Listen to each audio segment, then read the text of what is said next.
When I was just 3 years old, I got to go with my dad to see my first ever feature film in a movie theater, Return of the Jedi, the third film in the original Star Wars trilogy. I don't remember a whole lot about it besides being scared of Jabba the Hutt, but I know I was really excited in the years that followed to watch the Ewoks cartoons and the made-for-TV movies, play with the Kenner toys, and even bring my plastic Rancor monster to school for show and tell. Like a lot of things from the 1970s, Star Wars fell out of fashion in the 1980s, and while people still liked the movies, they were over and done with, and we were all moving on. George Lucas was also very clear that he wasn't interested in writing any sequels because in his mind, the story was over.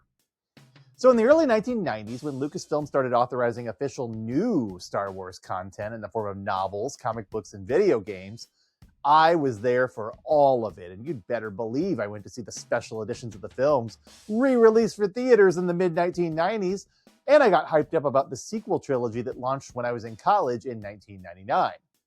And yeah, even though the prequel films were kind of bad, I saw all of them in the theater, and I wasn't about to miss out on any more opportunities for reliving that magical feeling I'd had as a kid, seeing Darth Vader and Obi-Wan Kenobi and Yoda and the evil Emperor Palpatine, and all the other familiar characters I'd grown to love up there on the big screen.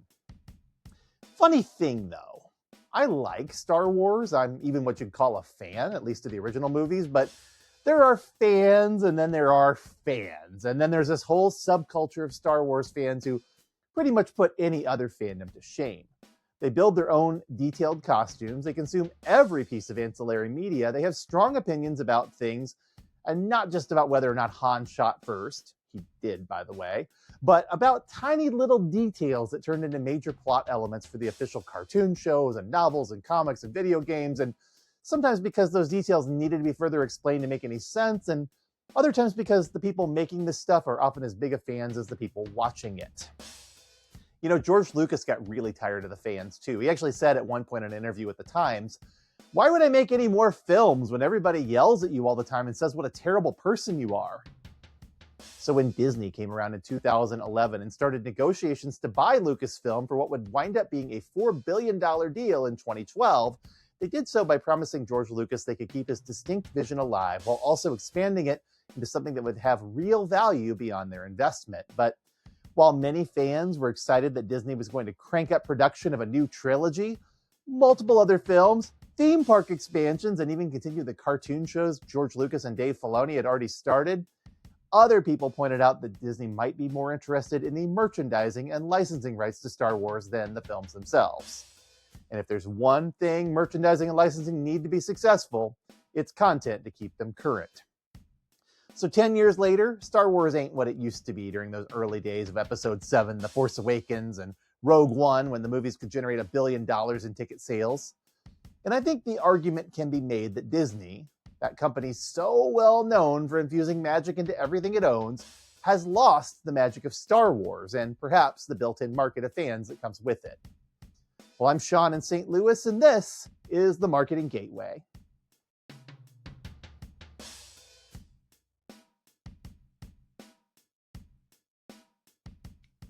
So let me frame today's discussion with a disclaimer. I am not going to talk about Star Wars from the perspective of a fan.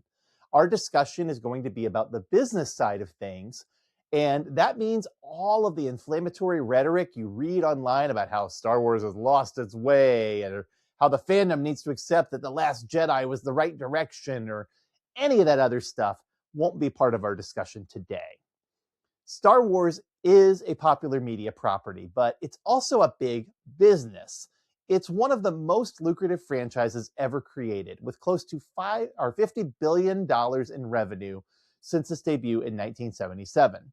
There are only 3 media franchises that exceeded, in fact, Winnie the Pooh, Mickey Mouse and Friends, and Pokemon. And for all of those franchises, by far, the most revenue they've made has come from merchandise sales. For Star Wars, it's about $30 billion. Winnie the Pooh is at about $50 billion in merchandise, and Mickey Mouse is about $60 billion. And Pokemon, over $100 billion in merchandise sales and still going strong. And beyond having 3 of those top 4 media franchises, Disney also owns the Disney Princess line, which is worth around $45 billion, dollars, and the Marvel Cinematic Universe, which is worth around $35 billion. Dollars. This stuff isn't just media.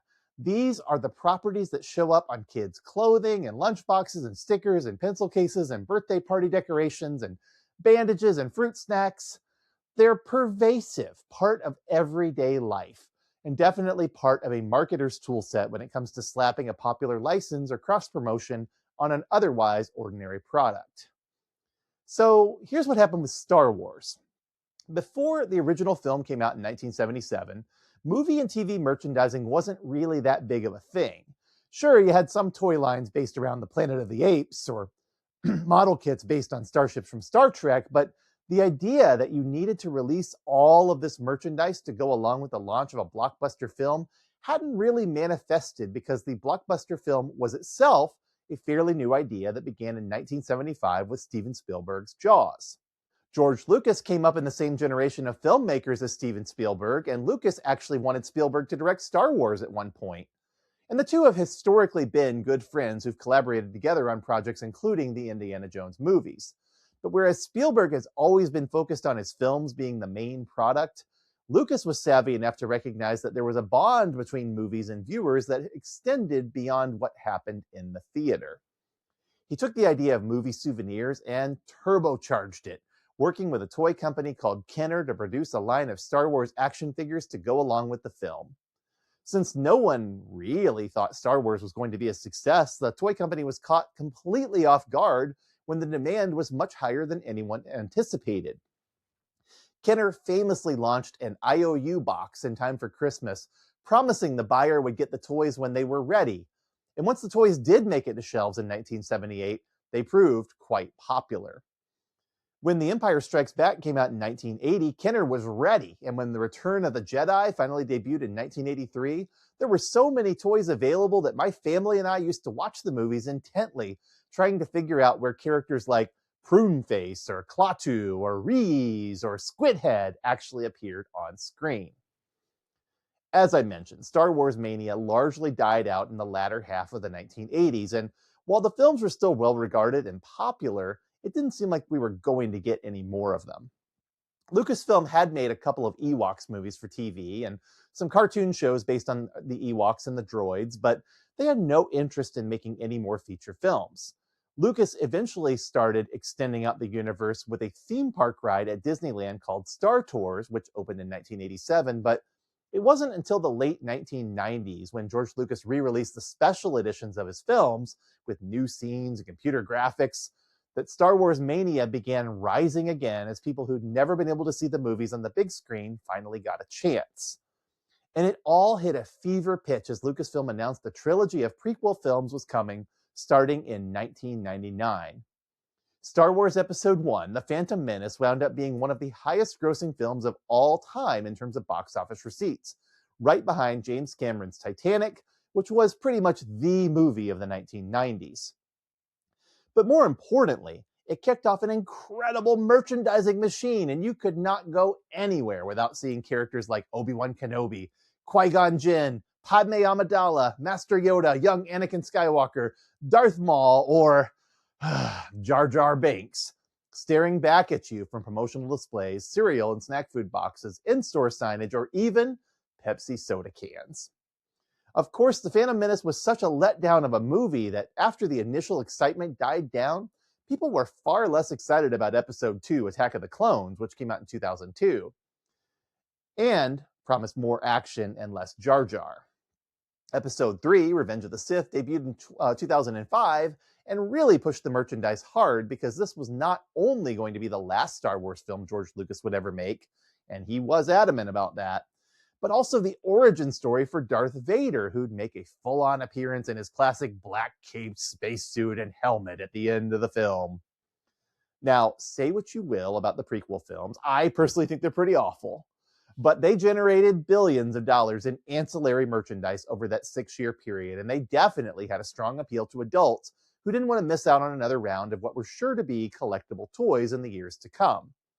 Lucasfilm also continued the films with an animated series called Star Wars: The Clone Wars that originally ran from 2008 to 2013, creating a whole generation of new fans who got interested in the TV storyline and for whom the prequel trilogy has turned out to be a pretty nostalgic corner of the franchise. So, when Disney swooped in around the end of that show's run to buy Lucasfilm for $4 billion, two things seemed pretty certain. One was that there were more stories to tell beyond George Lucas's original foundations, and two, Disney was going to make a lot of money. And they did, at least initially, with the excitement around their 2015 sequel film, Star Wars Episode 7 The Force Awakens, a sort of reboot into the new era of Star Wars with new characters and new villains, but also some familiar characters like Han Solo, Chewbacca, C-3PO, and R2-D2. Disney was still really high on their success with the Marvel Cinematic Universe at the same time, and announced a whole slate of movie projects, including movies about characters like Obi-Wan Kenobi, Han Solo, and Boba Fett from the original series, and an immediate prequel to the original Star Wars called Rogue One, a Star Wars story. Most of these planned projects fell through, but Rogue One actually did make it out and is still considered widely one of the better Star Wars projects under Disney.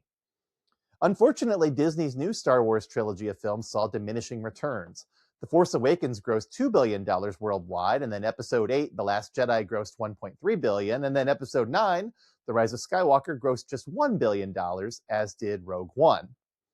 And the 2018 prequel Solo, A Star Wars Story, was a flop by comparison, making just under $400 million and actually losing Disney money after production and marketing costs were factored in. It was the first sign of several that maybe Disney didn't have quite the strong force grip on the Star Wars fandom that it seemed to. And while I do think Solo is a better movie than many people give it credit for, it's also far from a great one. Now, you might be saying, well, at least Disney made their money back and a little bit of profit overall. And they did, especially on merchandise sales, which added billions of dollars more to their coffers over the last 10 years. But every year since The Force Awakens debuted, Star Wars has become less and less popular as a franchise, and it's been showing in the declining merchandise sales, the major shift from making movies for the big screen to creating smaller shows for the Disney Plus streaming service, and also in the Disney theme parks. Wait a minute, you mean Star Tours, you might ask? Why would anyone expect a ride from 1987 to still be a big draw today?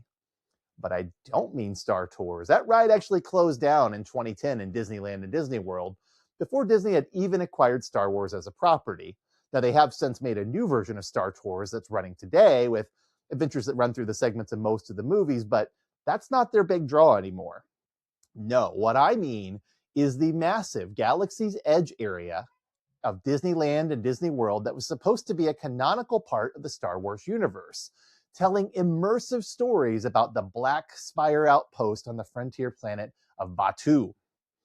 And the whole purpose of this attraction was originally to connect the fandom to the new Disney-fied take on the Star Wars universe, complete with a build-your-own lightsaber lab and connections to the modern media with actors and droids there in the park. But lately, Disney's been slowly backing down on all those connections to their trilogy and retooling the Galaxy's Edge into, well, the more familiar galaxy far, far away from the 1970s and 80s Star Wars films, featuring more cameos from the most popular original characters and a lot less connection to their current media. Disney is also still recovering from the devastating loss they suffered from an immersive alternate reality hotel concept they launched in 2022 called Star Wars Galactic Star Cruiser, a resort where guests would check in for a 2-night stay and feel like they were on an interstellar cruise line, thanks to all the theming and special effects inside.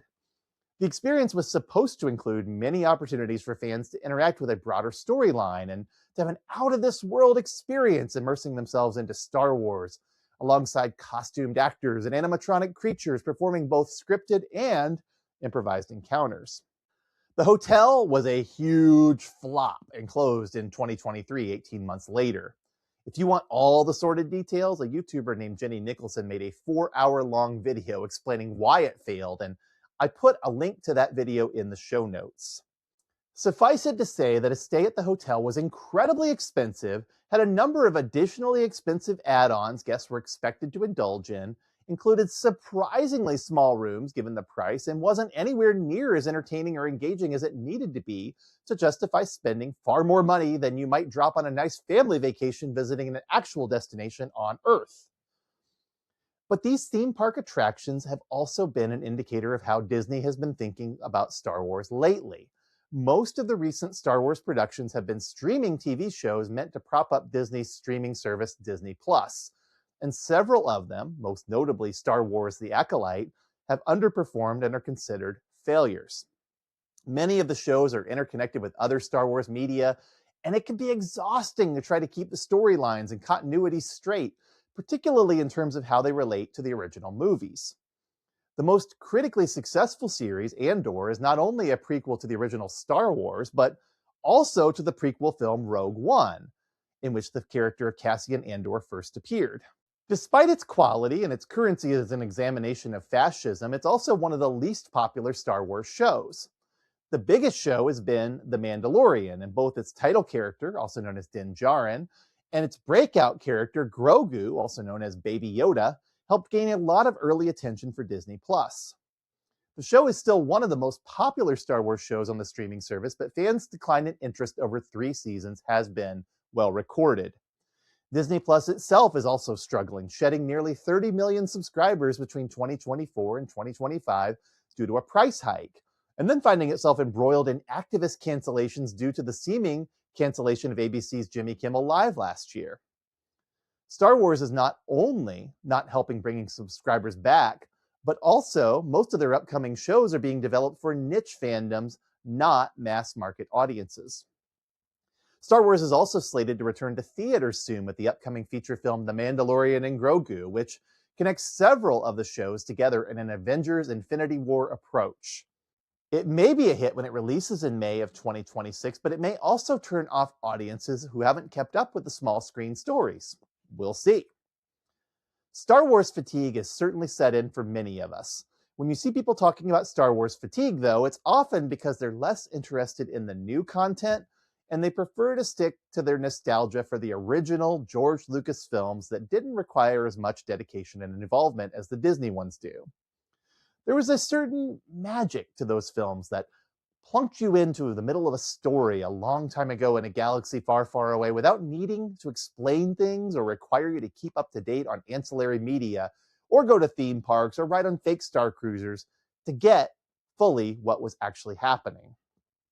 Disney was happy to acquire the franchise to capture all the money that fans are willing to spend, and they've exploited the franchise like crazy by giving those fans more opportunities to spend than ever before. But in the end, I'd argue the magic of Star Wars has never been immersive storytelling or fun characters or lightsabers or starships or even merchandising hooks. It was the connection it built with its audience delivered that rare but exciting feeling that something truly special was happening and we all got to be a part of it. I'm Sean in St. Louis, and this has been The Marketing Gateway. See you next time. This month, I'm plugging the St. Louis Area Food Bank, which is a not-for-profit organization that gathers and distributes food to over 500 food pantries, homeless shelters, soup kitchens, and community program partners in the greater St. Louis area. This is a time of year when people are fighting not just the cold, but also the hunger that comes with higher heating bills, and supporting a food bank is a great way to have a powerful impact on your local community. Over 40 million people in America struggle with food security and rely on government programs and charitable services to put food on their tables. Food banks are facing more hardship than ever before due to operational strains from late 2025 due to the government shutdown and increased demand for assistance. They need us to step up and be donors and volunteers, and I encourage you to, at the very least, donate a few bucks today to help them out.